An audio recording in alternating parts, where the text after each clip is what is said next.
मंडळी, तुम्ही कधी भिजवलेले चणे अप्पेपात्रामध्ये टाकून पाहिलेत का? नसतील पाहिले तर हा व्हिडिओ शेवटपर्यंत बघा.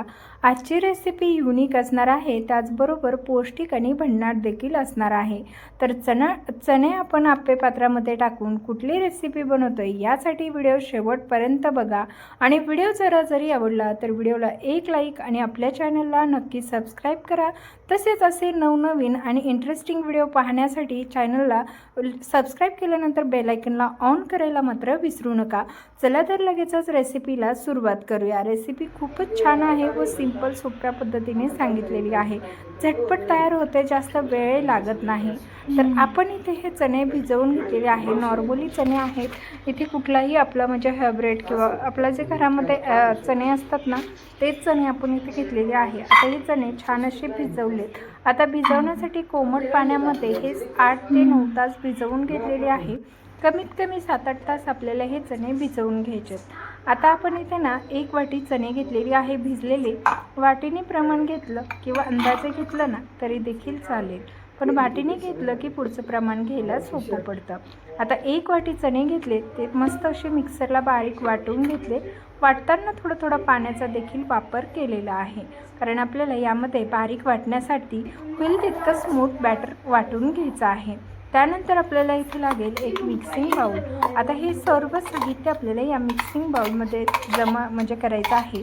त्यासाठी सर्वात पहिले तर हरभरे जे आपण बारीक करून घेतले ते त्यामध्ये काढून घेऊया, म्हणजे जास्तीचे भांडेही खरकाटे होत नाहीत आणि जास्त फापड पसाराही होत नाही. तर इथे संपूर्ण आपण हरभऱ्याची जी पेस्ट तयार करून घेतली ती काढून घेतलेली आहे. कन्सिस्टन्सी अशा स्वरूपाची आहे, त्यामुळे फार पाणी आपल्याला त्यामध्ये घालायचं नाही. त्यानंतर पाव वाटी इतका बारीक रवा घेतलेला आहे. तुम्ही अगदी अर्धी वाटी इतका रवा यामध्ये घालू शकता.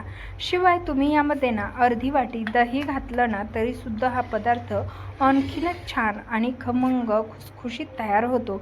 पण माझ्याकडे दही नसल्यामुळे मी इथे लिंबाचा वापर करणार आहे. तर इथे आपण छोट्या साईजचं 1 लिंबू वापरणार आहोत. मोठ्या साईजचं आणि चांगलं पक्वत झालेलं जर लिंबू असेल तर तुम्ही इथे अर्धं वापरलं तरी देखील चालणार आहे. चाळणीमधून गाळून घेतलंय, कारण यामधल्या बियांना पटकन अशा खाली पडतात आणि मग त्या पदार्थामधून वेगळं करणं खूप वेळ जातो. त्यामुळे पहा, अशा प्रकारे चाळल्यामुळे ना अगदी लिंबाचा रस खाली सहज पडतो. आता हा लिंबाचा रस टाकल्यामुळे ना चटपटीत हा पदार्थ तयार होतो. त्यासाठी लिंबाचा रस किंवा दह्याचा वापर आवर्जून करा. त्यानंतर इथे बारीक कट केलेला पत्ताकोबी तसंच टॅमॅटो, यानंतर आपल्याला यामध्ये घालायची आहे हिरवी मिरची, शिमला मिरची देखील आपण इथे कट करून घेतलेली आहे. त्यानंतर इथे आपण कोथिंबीर घेतलेली आहे. या व्यतिरिक्त कांदा देखील आपण यामध्ये घालून घेणार आहोत. व हे सर्व साहित्य आपल्याला एकजीव करून घ्यायचं आहे. तर अशा पद्धतीने मिक्स करून घ्यायचं. आता ज्यांना कोणाला जास्त व्हेजिटेबल्स भाज्या यामध्ये खायला आवडत नसतील तर थोड्याफार कमी करू शकता, किंवा एखादी व्हेजिटेबल्स भाजी तुम्हाला आवडतच नसेल तर ती तुम्ही स्किप केली तरी देखील चालेल.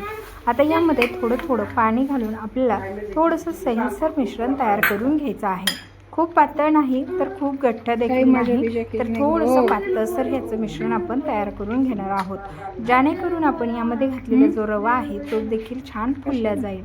आता पहा, अशा पद्धतीचं मिश्रण तयार करून घेतलेलं आहे. यापेक्षा जास्तही पातळ आपल्याला करायचं नाही. थोडंसं पाणी आणखी घालून घेतलं, कारण खूप दाटसर जरी असलं ना तरी सुद्धा त्याला छान जाळी पडणार नाही.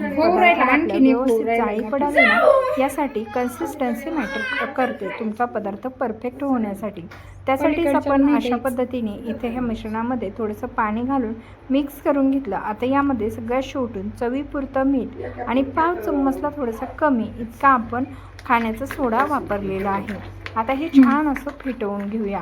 खाण्याच्या सोड्यामुळे ना जाळी छान पडते, पण तुम्हाला नसेल टाकायचा तर स्किप केला तरी देखील चालेल, पण त्याला ना थोडीशी जाळी पडत नाही. जसं की तुम्ही खाण्याचा सोडा वापरल्यामुळे याला छान जाळी पडते. जर तुम्हाला खाण्याचा सोडा वापरायचा नसेल तर तुम्ही इथे बेकिंग पावडर किंवा इनो थोडं पाव चम्मच इतकं वापरू शकता, म्हणजे दोन्हीतलं कुठलंही 1 पाव चमचा इतकं वापरायचं आहे. तर पहा, फायनली आपलं हे मिश्रण तयार झालेलं आहे. अशा प्रकारची कन्सिस्टन्सी ठेवायची। त्यानंतर इकडे अप्पे पात्र ठेवलेलं आहे। अप्पे पात्रामध्ये थोडं थोडं तेल घालून घ्यायचं, अगदी एक एक थेंब इतकं तेल घालून घ्यायचं आहे। इथे अप्पे बनवण्यासाठी ना फार तेल देखील लागत नाही। त्यानंतर या अप्पे पात्राला आपल्याला तेलाने व्यवस्थित असं ग्रीस करून घ्यायचं आहे। अशा पद्धतीने आपल्याला हे पूर्ण अप्पे पात्र जे आहे ते ग्रीस करून घ्यायचं आहे।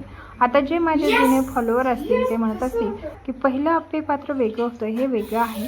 तर हे अप्पे पात्र गावाकडचं आहे आणि ते अप्पे पात्र मी जिथे राहते तिथलचं आहे। त्यामुळे तुम्हाला सगळेच भांडे वेगवेगळे दिसत असतील, कारण मी आता सध्या सुट्ट्यांना गावी आलेली आहे। त्यामुळे आमच्या घरी जे भांडे आहेत ते हे आहेत आणि मी जिथे राहते जे माझी यूज करायचे भांडे आहेत ते तिथे आहेत।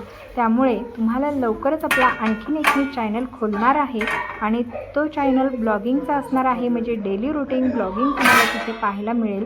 तसंच आपण कोणती रेसिपी बनवली किंवा रेसिपी चॅनलवरती कुठली रेसिपी असणार आहे हे सर्व डिटेल्स तुम्हाला त्या चॅनलवरती मिळणार आहेत।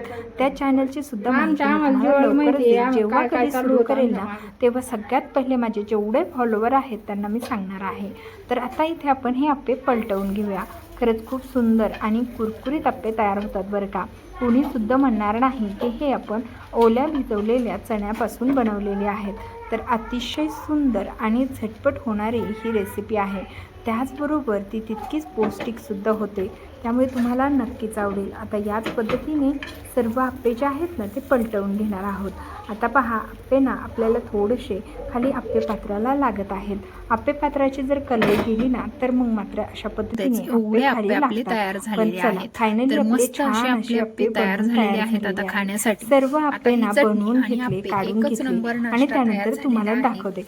पहिल्या घाण्यामध्ये ना थोडेसे अप्पे तुटत होते, त्यामुळे तो घाणा काढून घेतला आणि दुसरा मस्त बनवून घेतला आणि तुम्हाला दाखवलं। कारण मोबाईलची बॅटरी कधी त्याच वेळेला डिस्चार्ज झाली होती, त्यामुळे तिथून पुढे व्हिडिओ मी शूट करू शकले नाही। चला तर तुम्हाला दुसरा अप्पा सुद्धा दाखवते, मस्त असा जाळीदार झालेला आहे। तर तुम्हाला रेसिपी आवडली असल्यास लाईक, शेअर आणि सबस्क्राईब करायला मात्र विसरू नका। भेटूया नवीन अशा अप्पे बनवलेले आहे। तुम्हाला देखील विश्वास बसला नसेल तर चला, आपले मस्त अप्पे तयार झालेले आहेत, हेल्दी आणि टेस्टी। नक्कीच तुम्ही सुद्धा बनवा आणि व्हिडिओ आवडला असल्यास लाईक, शेअर आणि सबस्क्राईब करायला मात्र विसरू नका। त्याच सोबतीला आपण नारळाची चटणी देखील बनवलेली आहे, त्यासोबत खाताना ना अतिशय सुंदर हे अप्पे लागतात। तर चला, अशाच नवनवीन रेसिपीज पाहण्यासाठी आत्ताच आपल्या चॅनलला फॉलो करून घ्या आणि बेल आयकनला ऑन करा, म्हणजे पुढील येणाऱ्या रेसिपीचे नोटिफिकेशन सर्वात पहिले तुम्हाला मिळेल। चला तर भेटूया अशाच नवनवीन आणि इंटरेस्टिंग रेसिपीसह। तोपर्यंत धन्यवाद। तसंच मंडळी, तुम्ही आपला हा व्हिडिओ कुठल्या शहरातून किंवा गावातून पाहिलं ते मला जाता जाता कमेंट करून नक्कीच कळवा। चला तर सर्वांना धन्यवाद। मस्त खा, मजेत राहा।